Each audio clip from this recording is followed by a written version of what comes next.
Bonjour à tous, donc nous consacrons l'émission d'aujourd'hui diffusée en même temps sur la Bourgogne et la Franche-Comté à un débat de l'entre-deux tours de l'élection présidentielle dont le second tour a lieu dimanche prochain, le 7 mai.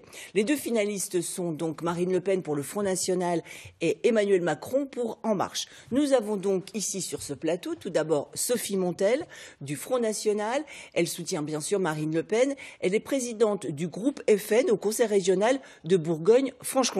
Face à elle, le bourguignon Jean-Yves Collet, maire d'Avallon, député socialiste de Lyon, qui soutient, lui, Emmanuel Macron. Alors n'oubliez pas que vous pouvez réagir sur les réseaux sociaux, notamment sur Twitter, grâce au hashtag DimpolBFC, Dimpol comme dimanche en politique et BFC comme Bourgogne-Franche-Comté. A tout de suite, première partie. Pour entrer dans le vif du débat, je vous propose déjà de jeter un œil aux résultats qui ont eu lieu, donc qui se sont produits sur la Bourgogne-Franche-Comté dimanche dernier, au premier tour. Marine Le Pen est arrivée largement en tête dans notre région. À la moyenne régionale, c'est 25% pour le FN, beaucoup plus qu'en France, où elle est à 21,3%. Et puis après, donc, c'est Emmanuel Macron à presque 22%, François Fillon 19,7% et Jean-Luc Mélenchon 17,9%. Et puis, je vous laisse découvrir les scores des autres candidats arrivés ensuite en Bourgogne-Franche-Comté. Alors Sophie Montel, j'étais avec vous dimanche dernier donc à votre QG du Front National à Besançon. Je vous ai senti un petit peu déçue par les résultats, notamment les résultats nationaux, parce que vous pensiez que Marine Le Pen allait arriver première et beaucoup plus haut que ce qui est arrivé vraiment dimanche dernier. Oui, vous savez, quand on est dans une élection, et notamment une élection présidentielle, qui est l'élection maire, on aspire toujours à un résultat toujours le plus élevé possible. Ceci étant, elle a réalisé un très très bon score au niveau national. La place d'outsider est une très très bonne place. Et puis le score réalisé par Marine en Bourgogne-Franche-Comté est un score exceptionnel, un score qui est toujours en dynamique d'ailleurs. Depuis 2012, nous inscrivons dans cette dynamique élection après élection. D'ailleurs, il faut signaler que Marine Le Pen est en tête, on va le voir sur une carte, dans donc la majeure partie des départements de Bourgogne-Franche-Comté. Il n'y a que la Côte d'Or qui a placé Emmanuel Macron en tête des sondages dimanche dernier. Jean-Yves Collet, quelle est votre réaction face à ce premier tour? Je pense qu'avec Emmanuel Macron qui n'arrive en tête que dans la Côte d'Or, vous avez été un peu déçu. Mais écoutez, il arrive en tête au niveau national, ce qui est quand même une belle satisfaction. C'est ce qui suffit à votre bonheur.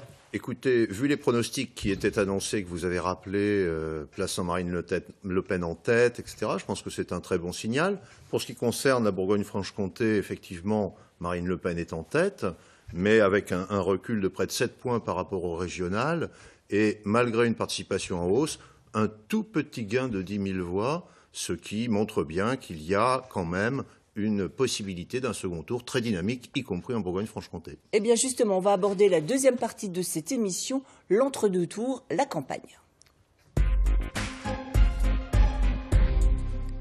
Alors, cette première semaine de l'entre-deux tours a été riche en événements. À gauche, Jean-Luc Mélenchon n'a pas de données de consignes claires et c'est un événement. À droite, les Républicains ont appelé à faire barrage à l'extrême droite en appelant à voter Emmanuel Macron. Et puis, vendredi, grande nouvelle, Marine Le Pen et Nicolas Dupont-Aignan de Debout la France se marient. Sophie Montel, est-ce que vous êtes ravie? Est-ce que c'est une chance supplémentaire de victoire pour vous dimanche prochain? Comment vous avez vécu ça? On l'a vécu de manière très positive. C'est une chance, effectivement, ça augmente les chances de l'emporter au soir du 7 mai. Et ça montre surtout que le Front républicain est mort. Cette volonté qui était systématiquement mise en place par nos adversaires LR, quelquefois, socialistes. ça vous arrangeait aussi. Pour vous jouer la carte de l'antisystème, vous aimiez bien être attaqué par... Nous sommes toujours vous aimiez bien être attaqué par tout le monde. Nous sommes toujours hors système. D'ailleurs, nous le voyons à l'occasion du ralliement de Nicolas Dupont-Aignan, le déferlement de haine sur les réseaux sociaux, de déclarations de gens du showbiz outrancières d'une vulgarité sans nom, où M. Dupont-Aignan se fait traiter de tous les noms. Et nous sommes en face, dans cette campagne électorale, dans cette élection présidentielle, ce qui est très important, c'est deux visions totalement différentes qui s'affrontent. Il y a d'abord, d'un côté, on va en parler ensuite. On va déjà faire réagir, si ça ne vous dérange pas, Monsieur Collet. Quand vous avez vu Nicolas Dupont-Aignan aux côtés de Marine Le Pen, quelle a été votre réaction? Vous êtes dit aussi, le Front républicain, c'est terminé? Non, je pense que la droite française, si vous voulez, a pendant des décennies essayé de pactiser avec les idées du Front National. Et quand on met un piment dans la soupe, c'est pas le piment qui prend le goût de soupe. Donc ils ont organisé une perméabilité avec les idées de l'extrême droite. Elle se concrétise aujourd'hui pour des raisons assez matérielles, à mon avis, pour M. Nicolas Dupont-Aignan qui a du mal à financer sa campagne. Et pour ce qui concerne les insultes, la violence et de la vulgarité, vos amis sont d'une telle inventivité sur les réseaux sociaux que je vous en laisse la primeur. La réponse par rapport au problème de financement de Nicolas Dupont-Aignan, qui, je le rappelle, n'a pas dépassé les 5%, donc ne voit pas ses frais de campagne présidentielle. On n'est pas dans la tambouille électorale, on laisse ça au Parti socialiste et à ses alliés et au nouveau parti dirigé par M. Macron, En Marche, qui n'est rien d'autre qu'un recyclage. D'ailleurs, on voit tous les soutiens de M. Macron sont les vieux de la vieille, sont les dinosaures de la politique française, que ce soit ceux qui viennent de la droite ou du Parti socialiste, qui se coalisent autour de M. Macron pour mener en fait la même politique qui ruine le pays depuis une trentaine d'années. Comme on parle de l'entre-deux tours, donc au premier tour, Marine Le Pen fait un peu plus de 21% pour être élue présidente de la République, même avec les 4,7% de Nicolas Dupont-Aignan, il manque quand même des voix. Où est-ce que vous pensez aller les trouver? On va les récupérer partout, c'est ce que je vous disais tout à l'heure. Nous sommes en face. Dans cette élection présidentielle, nous avons deux visions qui s'opposent. Il y a une volonté très nette qui s'est dégagée durant le premier tour. C'était l'enseignement du premier tour de cette élection présidentielle. C'est une volonté de rupture avec le système. C'est une volonté de rupture avec cette oligarchie, avec cette haute finance, avec tous ces gens du showbiz, avec tous ces gens qui dirigent le pays depuis une trentaine d'années, qui sont copains comme cochons, et qui en fait ont mené le pays droit dans le mur. On le voit aujourd'hui. On sort d'un quinquennat socialiste. Non mais concrètement, et on va trouver des voix partout auprès des patriotes, mais les abstentionnistes, ceux qui ont voté pour M. Fillon, ceux qui ont voté pour M. Mélenchon, parce que les gens ont une réelle volonté de rupture avec le système de la mondialisation, avec cette politique qui est mise en place depuis notamment les 5 dernières années, où on ne protège plus, le taux de chômage a explosé, l'insécurité a explosé. Donc les Français veulent vraiment une nouvelle façon de faire la politique et veulent être protégés. Alors, Monsieur Collet, première chose, la réaction ou la non-consigne de vote de Jean-Luc Mélenchon, vous en pensez quoi? Rapidement. Écoutez, je pense que Jean-Luc Mélenchon, en l'occurrence, ne représente que lui-même et que les gens qui ont voté pour lui feront le tri entre les deux projets d'aujourd'hui. Mais pour ce qui concerne, si vous voulez, on va aller chercher les voix partout, je comprends effectivement pourquoi le programme de Mme Le Pen varie, pourquoi M. Dupont-Aignan, qui n'avait pas de mots assez durs pour son programme, tout d'un coup le trouve très bien, pourquoi on voulait sortir de l'euro, pourquoi on n'en sort plus. Mais on sortira de l'euro. Effectivement, on essaye de faire une politique d'attrape-tout et d'enfumage, mais ça ne trompe pas. Depuis 40 ans, vous prenez très crédible en disant ça, en étant le représentant. En étant le représentant. La mise hors jeu de la France au niveau européen, la mise hors jeu de la France au niveau économique. Et vous ne tromperez pas tout le monde de la situation actuelle. La recomposition qui a été demandée par le peuple français, c'est celle autour d'Emmanuel Macron, qui veut dépasser de vieux clivages, et parmi les plus vieux, ceux de l'extrême droite sont les meilleurs. Et il faut absolument que nous arrivions à mettre ensemble ceux qui veulent travailler pour le pays. Vous savez très bien que c'est ce que nous faisons dans nos collectivités, c'est ce que nous faisons dans n'importe quelle entreprise, c'est ce que nous faisons dans n'importe quelle association sportive. Et même en famille, on fait des choses indépendamment de ses avis. La France mérite le rassemblement des progressistes. Est-ce que vous ne pensez pas qu'Emmanuel Macron n'a pas célébré un peu vite sa victoire dimanche soir, avec ce petit dîner dans un... À peine un an d'existence, qui est en tête d'une élection majeure, mérite quand même un petit coup de chapeau à ceux qui l'ont soutenu et qui ont fait une campagne remarquable. Et il ne faut pas voir plus loin que cela les manifestations de joie bien légitimes pour un résultat qui appelle celui du deuxième tour le plus large possible. Alors, pour rebondir sur ce que dit Sophie Montel, donc vous prenez le renouvellement. Elle a dit que donc les soutiens d'Emmanuel Macron c'était des vieux de la vieille. Vous êtes socialiste au départ. Vous avez 60 ans. Vous avez fait plusieurs mandats. Actuellement, vous êtes député. Est-ce que vous pensez que le renouvellement doit passer forcément par des gens comme vous, où il faut trouver un mix entre les anciens? Je suis à disposition de mon pays, de ma collectivité. Si je peux servir, je servirai. Si d'autres le font mieux que moi, j'espère qu'ils seront plus jeunes, parce que c'est ça le renouvellement. Il ne faut pas mettre les destins personnels en avant de tout. Vous savez, j'ai été député 7 ans dans toute ma vie professionnelle. Ça fait 40 ans que je travaille. Moi, je ne suis pas un professionnel. Je laisse ça à d'autres. Très bien. Je vous propose maintenant de passer à la troisième partie, les thèmes justement de cet entre-deux tours. Donc il reste un peu plus de 16 minutes dans cette émission et j'aimerais que nous parlions des programmes respectifs de vos candidats et qu'on voit bien justement où il y a clivage entre Emmanuel Macron et puis Marine Le Pen. On va d'abord parler de l'Europe et de la mondialisation. En quoi est-ce que Emmanuel Macron, pourquoi nous présente-t-il l'Europe et la mondialisation comme une chance pour la France et pour les Français, alors que l'on voit tous les ravages qui sont commis par la mondialisation, notamment dans nos industries? Tout simplement parce que la mondialisation est un fait. On ne peut pas être pour ou contre, elle existe, et ce n'est pas la France toute seule qui va dicter à la Chine, à l'Inde, à la Russie, aux États-Unis ou au Brésil le fait de ne pas être en mondialisation. Et que dans cette compétition, soit on est dans la compétition et il faut la jouer avec l'équipe européenne pour peser le même poids que les autres, ou alors on se met hors jeu, on ferme nos frontières, c'est un peu comme un commerçant qui fermerait boutique en attendant le client, ça ne fonctionnera pas, nous devons être fiers de la France, lui redonner sa place, innover, investir, former, c'est comme ça qu'au sein de l'Europe, nous gagnerons dans la compétition internationale. La vision de Marine Le Pen et du Front National est totalement inverse. Moi, je suis d'accord sur un point avec M. Collet. Nous sommes effectivement dans un monde, dans une globalisation, dans un monde de la mondialisation. Ceci étant, nous, ce que nous souhaitons faire, Monsieur Collet, parce que vous nous faites le bilan, ce que vous ne faites pas, c'est le bilan des politiques menées par l'Union européenne, qui vont vers plus de dérégulation, de flexibilité. On le verra peut-être tout à l'heure quand on parlera. Je combats l'Union européenne. Je combats l'Union européenne. On verra peut-être tout à l'heure quand on parlera de la loi El Khomri, si vous voulez bien. Ce que nous voulons, nous, c'est réarmer la France, lui redonner des outils pour se protéger, pour protéger ses industries, pour protéger son économie. On est quand même et puis pour se protéger d'un danger, d'un fléau qui est un fléau extraordinairement dangereux, qui s'appelle le terrorisme, le fondamentalisme islamiste. Les Français sont conscients des dégâts de la mondialisation, ils sont aussi conscients de votre inaction, de l'inaction du quinquennat sous M. Hollande et des politiques néfastes qui ont été mises en place, totalement inspirées par les directives européennes. Il faut que nos compatriotes le savent d'ailleurs, 80% des lois qui sont votées à l'Assemblée nationale sont des directives européennes qui sont transcrites en droit français. Moi, je ne sais pas en quoi vous allez protéger, notamment par exemple les retraités. Quand j'entends Emmanuel Macron dire qu'il va augmenter la CSG de 1,7%, le monsieur Pisani qui a fait le programme économique de M. Macron a lui-même reconnu que 60% des retraités allaient dorénavant payer la CSG, donc ça va gréver directement leur pouvoir d'achat. En expliquant d'ailleurs que les retraités en France avaient extraordinairement de chance. On parle loin de l'Europe.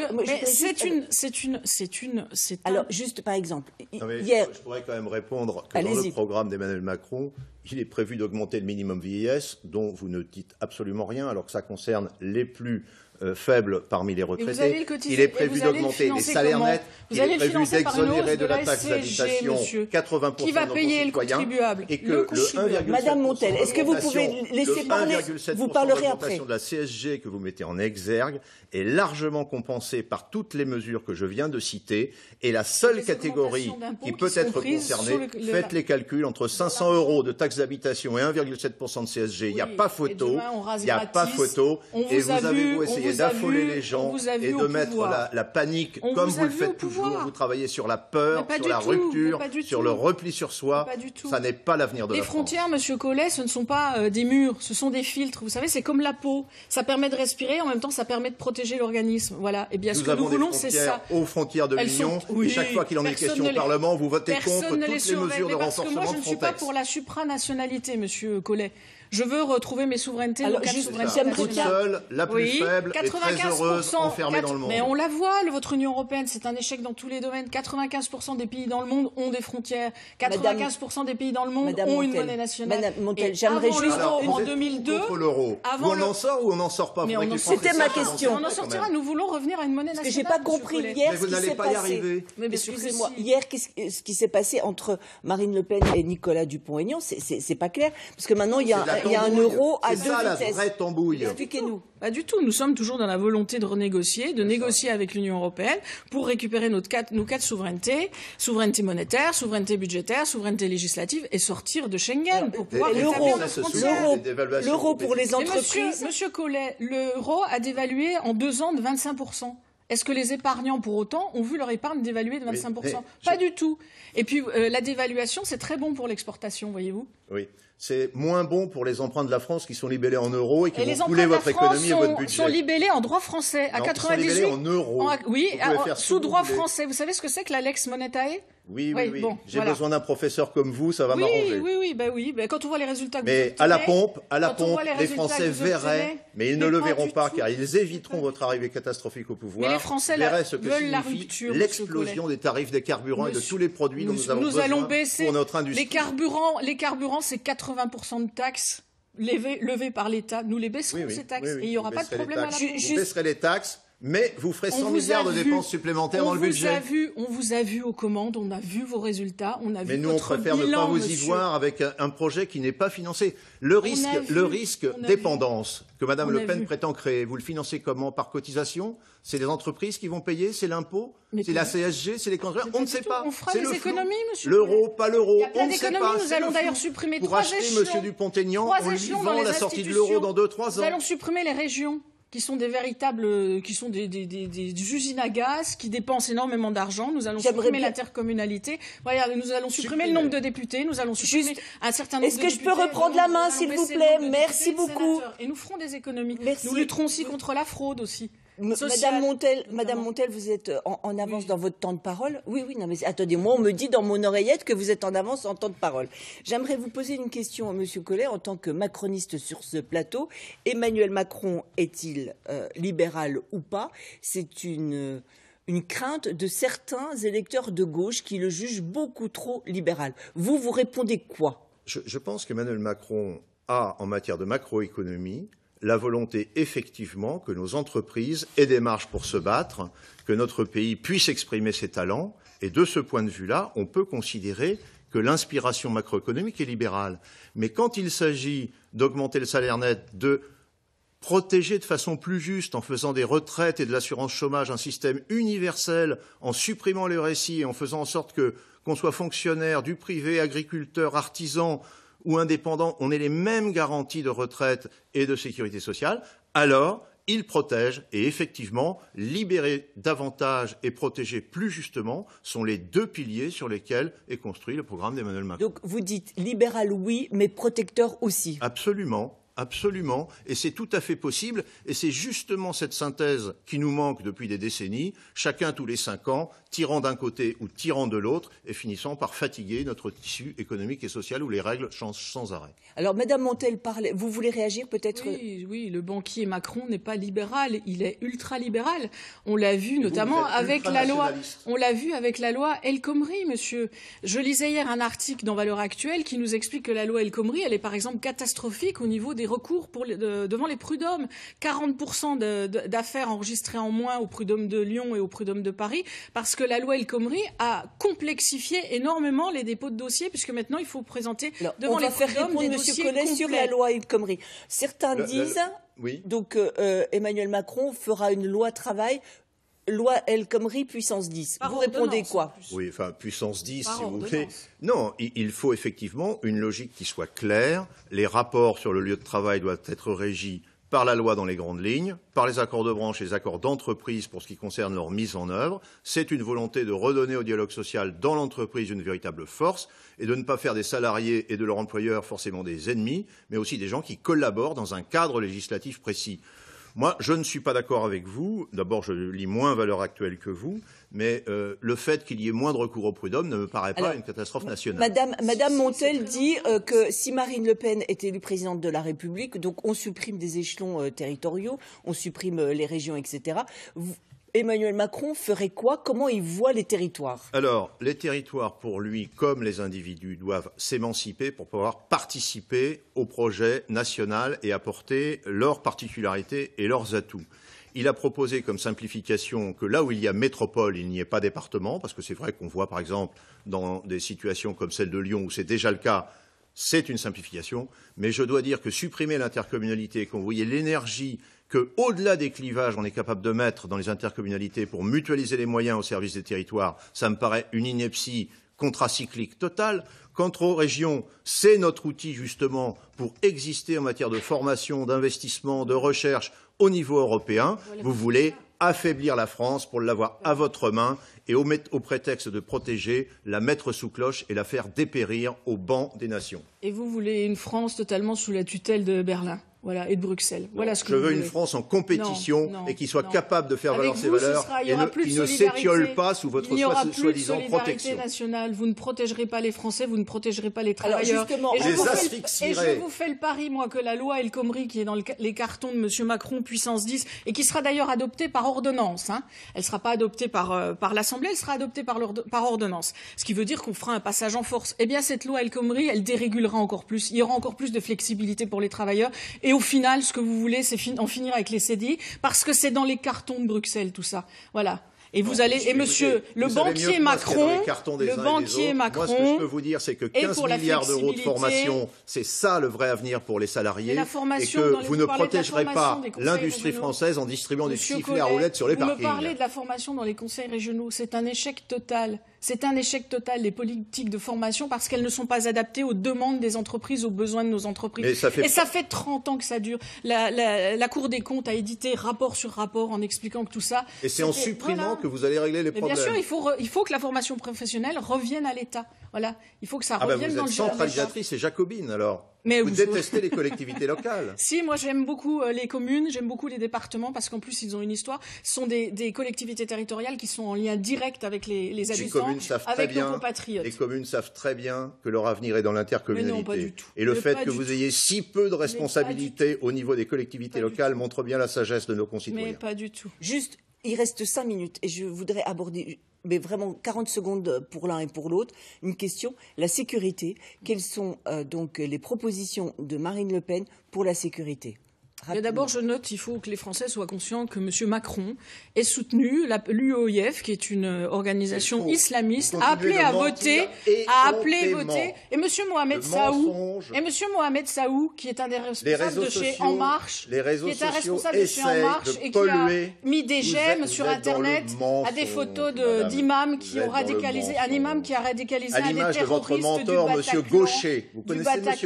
du Bataclan. Il vous a mis en politique. Monsieur Gaucher, vous racontez n'importe quoi. Monsieur Collet, ce qui est le danger aujourd'hui pour les Français, c'est le fondamentalisme islamiste. Et Monsieur Macron ne fera rien. Alors, on va laisser répondre le communautarisme, vous avez laissé faire. Madame Montel, on laisse répondre Monsieur Collet. Vous avez 30 secondes pour répondre et on passe à la conclusion. L'accusation de communautarisme est un mensonge éhonté. Rassembler les Français pour l'avenir, c'est notre volonté. Pour la sécurité, création d'une police de proximité, du quotidien, renforcement des effectifs, coordination du renseignement pour lutter contre la menace terrorisme et soutien à nos armées. Bien sûr que si la France a fait face au terrorisme international, et pas grâce à vous. Vous n'avez rien fait. Je vous propose donc de passer à la dernière partie de cette émission, la conclusion. Et juste avant de passer donc à la conclusion où chacun de nos invités aura le même temps de parole si le temps de parole est actuellement à égalité, Madame Montel, est-ce que vous êtes candidate sur la 4e circonscription du Doubs, oui. Où vous avez donc manqué de peu l'élection il y a 2 ans dans une élection partielle? Oui.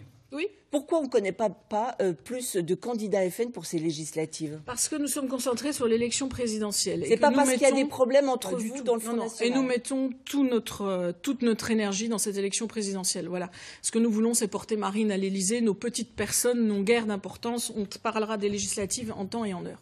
Monsieur Collet, donc comme je le disais, vous êtes député sortant de Lyon. Vous avez posé votre candidature à la candidature pour En Marche. Ça a l'air d'être compliqué chez vous en ce moment, chez les macronistes. Ce sont des décisions qui sont pesées dans une commission. Chacun a donné ses disponibilités, moi également. Je dois dire qu'effectivement, les destins personnels ont peu d'importance. Mais pour ce qui concerne En Marche, on garde de l'énergie pour les législatives et nos adversaires que nous aurons battus seront donc épuisés. C'est ce que j'ai noté dans les propos de Madame Montel. À l'Assemblée nationale, vous allez dégager une majorité comment ? Nous allons dégager une majorité parce que les Français sont cohérents et que quand ils auront choisi un projet qui rassemble les Français pour leur avenir, ils donneront une majorité au Président de la République. Très bien. Donc vous êtes actuellement, me dit-on, dans l'oreillette, en régie. Vous êtes actuellement à égalité. Donc 1 minute pour vous, Madame Montel, pour terminer. Mais je voudrais dire aux Français et aux Françaises que, voilà, ou ils en reprennent pour 5 ans avec bébé Hollande. Ils sont conscients, ils ont marqué lors du premier tour de cette élection présidentielle une volonté de rupture avec le système. Et la seule candidate qui leur offre cette possibilité au deuxième tour, c'est Marine Le Pen. Ce qui attend les Français, si M. Macron, le banquier Macron, venait être élu président de la République, est absolument catastrophique. Ce seront les politiques de M. Hollande démultipliées. D'ailleurs, tout l'entourage de M. Macron n'est constitué que de vieux de la vieille, de PS, de Verts qui se recyclent, de gens de l'UDI, du MoDem qui se recyclent autour de M. Macron, en espérant pouvoir continuer à mener les politiques totalement désastreuses, impulsées directement par l'Union européenne. Vous aurez avec M. Macron une loi El Khomri adoptée par ordonnance, puissance 10, avec une dérégulation et une flexibilité pour les travailleurs qui sera total. Et puis ensuite, M. Macron ne fera rien pour lutter contre l'insécurité, contre le fondamentalisme islamiste, et il ne fera rien non plus pour lutter contre la directive des travailleurs détachés, qui aujourd'hui ruine des pans entiers de notre industrie. Monsieur Collet, 1 minute de conclusion. Eh bien, écoutez, contrairement à Mme Montel, moi je ne fais pas faire une diatribe contre Mme Le Pen, mais présenter l'espoir que représente le mouvement En Marche, puisqu'apparemment Mme Montel a du mal à faire des propositions. Donc je ferai, pour moi, la présentation de celle d'Emmanuel Macron. Il s'agit de dépasser les clivages qui ont donné une alternance mécanique dans notre pays, rassembler les talents, conjuguer les convictions. Pour faire? Pour affronter les défis du monde, la sécurité, certes, mais également le défi écologique, le défi énergétique, le défi numérique. Que nos territoires ruraux comme dans nos villes, on trouve les moyens de mettre en avant les atouts de la jeunesse, se former, investir, être de la compétition, et non pas se retrancher sur le banc de touche, protéger pour ne pas faire face à cette compétition. La France a les moyens, avec toutes celles et ceux qui la peuplent et qui veulent choisir l'avenir avec Emmanuel Macron, de relever les défis de l'avenir. Et j'espère que le 7 mai au soir, c'est cela que nous commencerons à faire. Alors, si ça vous a échappé, dimanche prochain, donc, on vote pour le second tour de l'élection présidentielle. Merci madame, merci monsieur d'avoir accepté notre invitation. Bon dimanche à tous et au revoir.